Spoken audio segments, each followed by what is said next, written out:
I would like to tell you a story of resilience. The kind of resilience that is born from traumatic events and physical impairments. Yes, this is my story, and no, I'm not telling it to gain sympathy or to toot my own horn. No. It's the empathy I have for people that made me want to make this film. So hopefully, possibly, this story will help give you a new perspective on your struggles, no matter what they may be, and inspire you to keep moving forward in mind, in body, in spirit.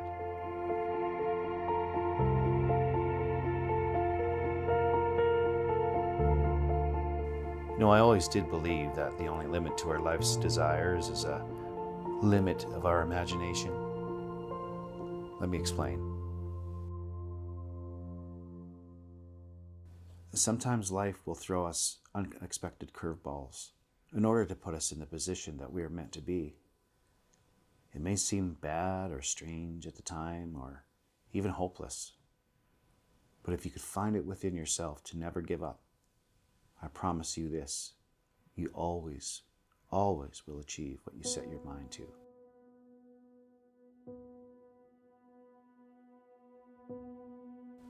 But you have to start ultimately with the thought.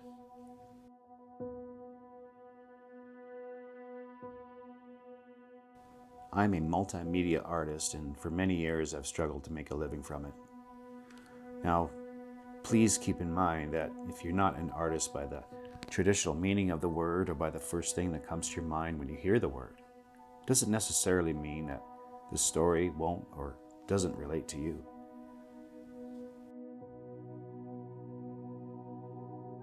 You just have to replace the word artist with creator. After all, there's a creator within each and every one of us. We all fit into that category of creator somewhere, and it all starts with a thought. Your imagination, if you will. For me, creating involved many different mediums of art, including building props and carving large-scale foam pieces, like this giant guitar you see here.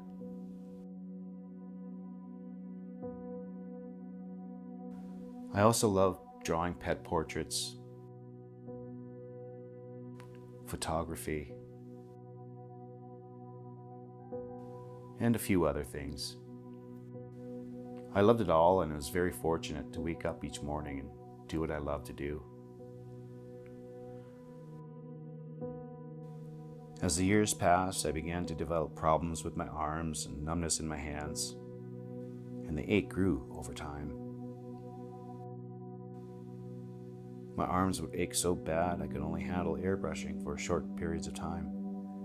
Drawing became difficult as I couldn't feel my hands anymore, or the pencils that I was holding.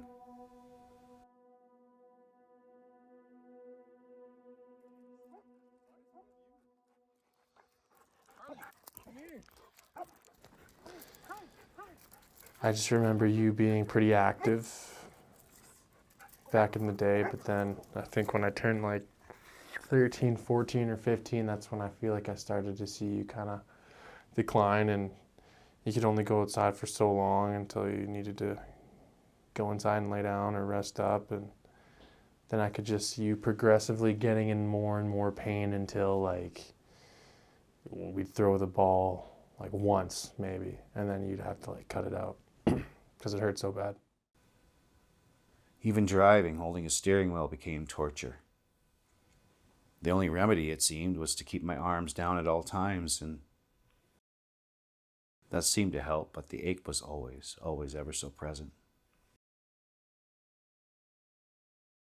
You ended up being assessed for carpal tunnel surgery, and they ended up doing, first one side and then the other side after they felt that you had at least some improvement after that first surgery. So that was all well and good, but it actually didn't take all of your symptoms away. You were still having issues. And in fact, you seemed to be getting a little bit worse in terms of what you were able to do, what you were able to hold on to and manipulate, and things were getting worse from that perspective. I could drive a man insane to deal with like constant pain like that, Almost like go into psychosis and just start like going crazy if you constantly have to deal with that.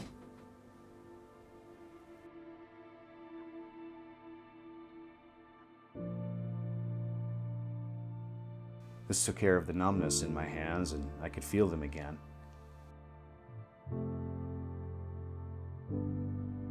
I was no longer dropping things, and I was able to hold a pencil and feel it in my hands.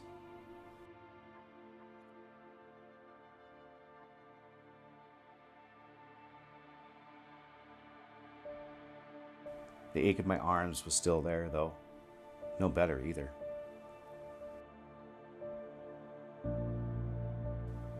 The doctors did tell me that this was likely going to be one of a couple surgeries, and they were right.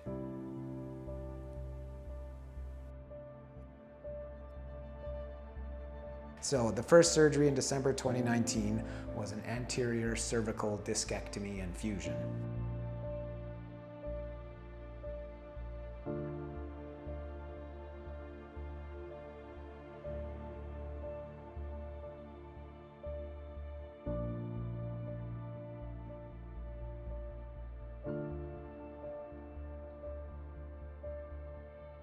They need to go into your neck and find the parts of your body that's pinching the nerve. That might be from an osteophyte, and that is a bone spur that's going to form off of the bone of the vertebrae, or it could be from the disc. Often there's frankly a bit of both of that happening, and so they remove anything that could be causing a pinch on the nerve, and then they have to put in some kind of a spacer material between the two vertebrae. They have to keep it steady in place with some hardware, so they put a metal plate and some screws on either side of the disc space to keep that in place. There was a chance of paralyzation from the neck down if unsuccessful, but my chances of paralyzation from the neck down was greater without the procedure. Because what you're looking at in the patient who needs this surgery is that they're becoming gradually paralyzed. They're moving their arms less well. They're moving their legs less well. That's the nerve's getting pinched, but eventually that nerve could potentially get so pinched that it's essentially cut off and not functional. Sadly, surgery can do the same thing if things don't go the way that you'd like. So yeah, very real risks.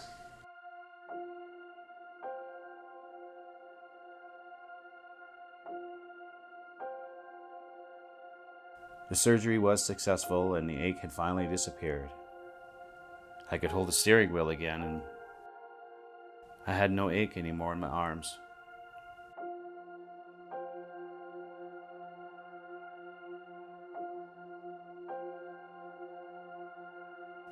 My lower back by this point, though, was another nagging issue. The disintegration of the cartilage there progressed rapidly. And it wasn't long when I found myself not being able to walk more than about 20 feet at a time. Sitting became an issue. Standing became an issue. Even lying down became an issue.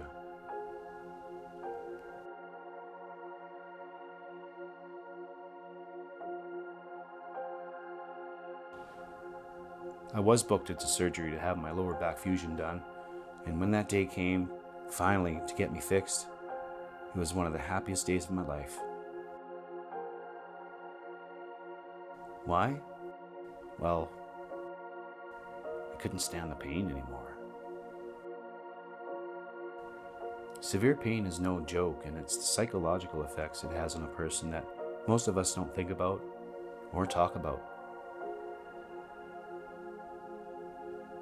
I have a little shed outside my house, and I've often thought of that beam outside. Surely it was high enough, strong enough to hold my weight. I never would, though, as my beliefs kept me from doing such things. But the thoughts were there. The thoughts were there. So when you know or see someone in physical pain, believe me when I say this, that there's a lot more going on than just the agony of the constant aching.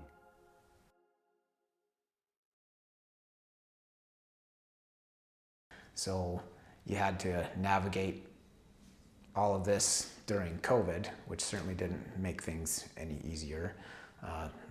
Difficult to get surgeries then, difficult to get, face-to-face visits with doctors and other people out of fear of spreading or catching anything, and that was a difficult time for a lot of people for many different reasons.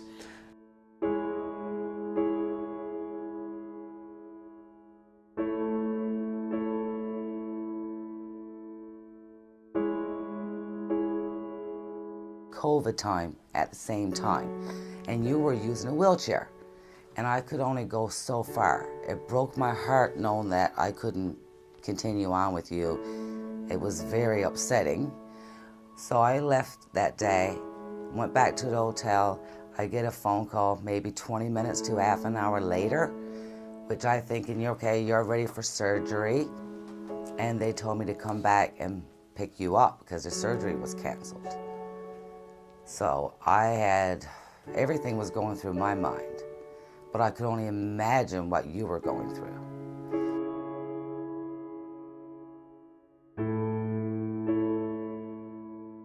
And that day, when I went back to the hospital to pick you up, when you came out, I wasn't prepared. Because I'd never seen anybody with that despair, no hope. It was something that no human being wanted to ever see with another human being, or anything else for that matter. But you gave up. You were like, I can't do this. You were very upset. I never ever seen you like that in all the years that I've been with you. And we've been through some tough times, but that's nothing holds a candle to what that day that I saw.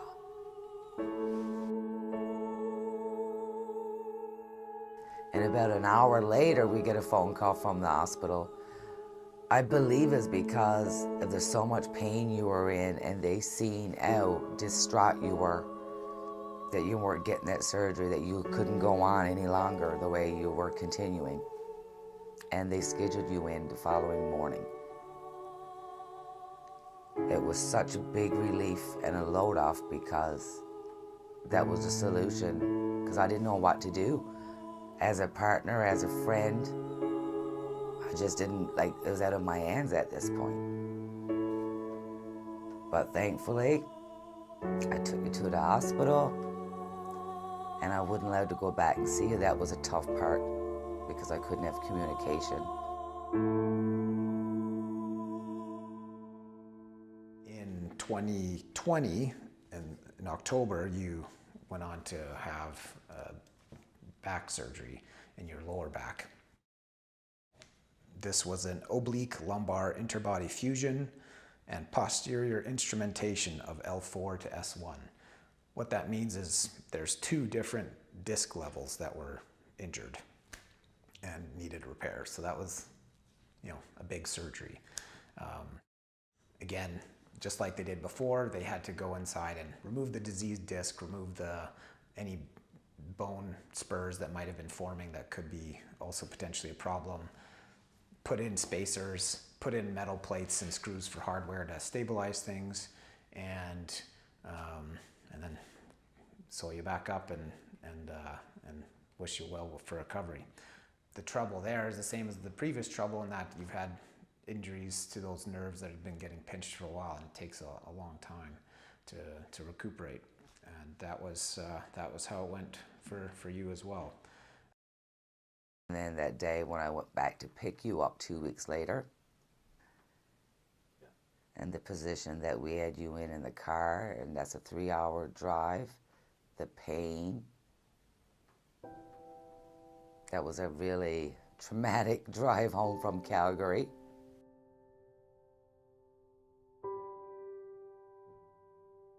Yeah, no, you were like a zombie or something. You're like a crawler, like you couldn't get up, you were like constantly in pain, and like it's kind of like hard to watch because it's like you can't really do anything from afar. You just could see you like battling like your inner demons and trying to like stay sane because there's so much pain to deal with. And it was sad and it sucked, but thankfully it worked out. But you could see you were like determined to get better. And like, I don't know what it was like on the pain scale, but it doesn't seem like anything below 7. It seemed like pretty intense. And like your back was all messed up too. Like it was all bruised and stuff. It was crazy. And it was scary, Because I was gone and I didn't know if you were gonna be okay or not. And I was, felt bad. Yeah, it was a tough, tough time.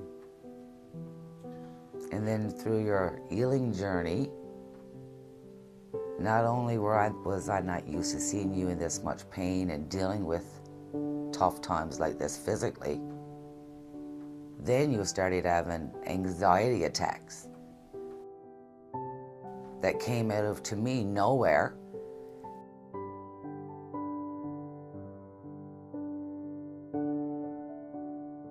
And I wasn't educated on, I never dealt with that before ever in my life. So it was a very stressful time for me as well, because I had to try to calm you down, but inside I was probably just as scared as you were. But I'd done some research, found out some coping mechanisms and what could help you and what to do when you go through it. And I mean, you were getting them very frequently, 5 or 6 times a day. Middle of the night, doesn't matter what time it was, right? And seeing you lying there for weeks upon weeks, and that's not you. You got to be doing something. So mentally and physically, you were healing from everything.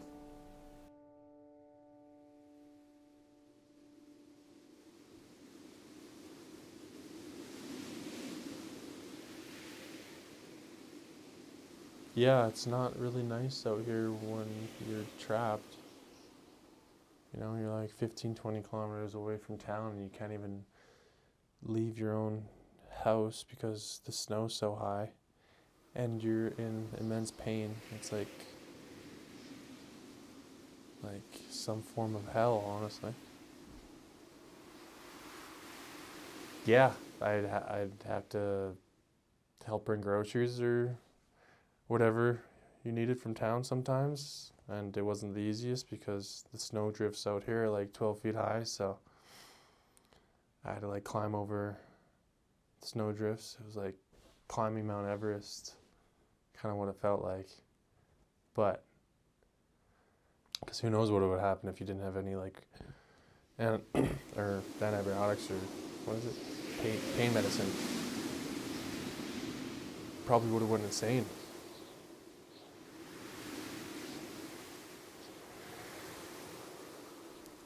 Over time, I began to feel better and better. I began to walk a bit further. Week by week, panic attacks dwindled to the point of non-existence as the consumption of pain pills lessened. There are no more thoughts of the shed with the beam, and no more fear of staying the way I was for months to come. I was healing, and with time, healing became easier and easier. But the weight of what am I going to do now with my life became heavier and heavier. And I was forced with the fact that I was starting my life over again at mid-age. I had to make a new career path for myself, and one that wouldn't take such a toll on my body. And my girlfriend saw this. She knew that practicing some of my more familiar art forms had come to a close. It was then she bought me my first camera. Bought you your first camera and got you started, and I was just hoping that, or I shouldn't say hoping, I was just planning on it for it to be something for a hobby for you to help you with, take your mind off things that you couldn't do anymore.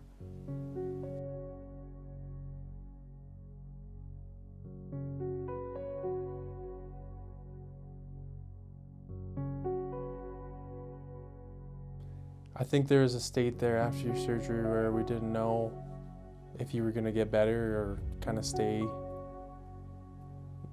like like a vegetable, honestly, you know? I feel like we didn't know what was going to happen, but you were committed to healing and becoming stronger and becoming what you used to be. And I could notice that because we'd go on walks, and we'd go on like 5-kilometer walks, and you'd be fine, you'd be good, you could do probably even more. Or we'd be stripping the back of a trailer for all that like scrap metal, and you had to like do a new project, and you could probably paint again better, and things were looking up.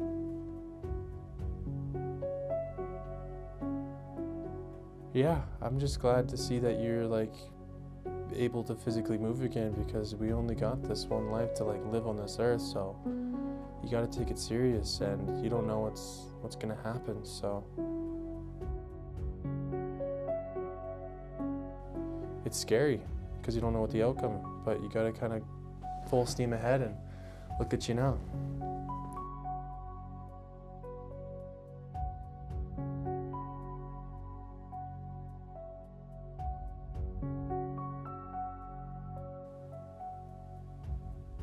I feel like you're never not done, creating new stuff. You're an artist at heart. Like, I think you needed to eradicate the pain in order to make your artistic self survive. Because I feel like you couldn't focus as much with that pain all the time, because it could drive someone insane. And I think obviously you need to create more, and I think it's such a blessing, that surgery, because you got into so many new things like film and Photoshop, and you took more schooling to learn more stuff. So I think that surgery was the best possible outcome, because you're growing each day stronger than before.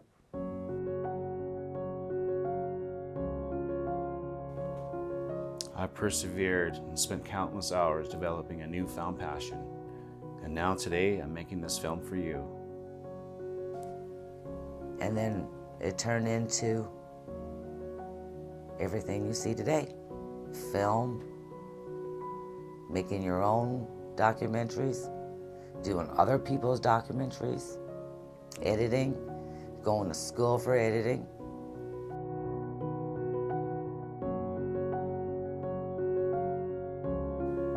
This story is a story about never giving up. This is a story of perseverance and resilience. This is a story of healing through purpose and self-discovery of who we're meant to be when things seem hopeless. It's about finding adventure in life again. My surgeries have ultimately led me down a path of self-discovery. My story is your story, with just a few words changed here and there.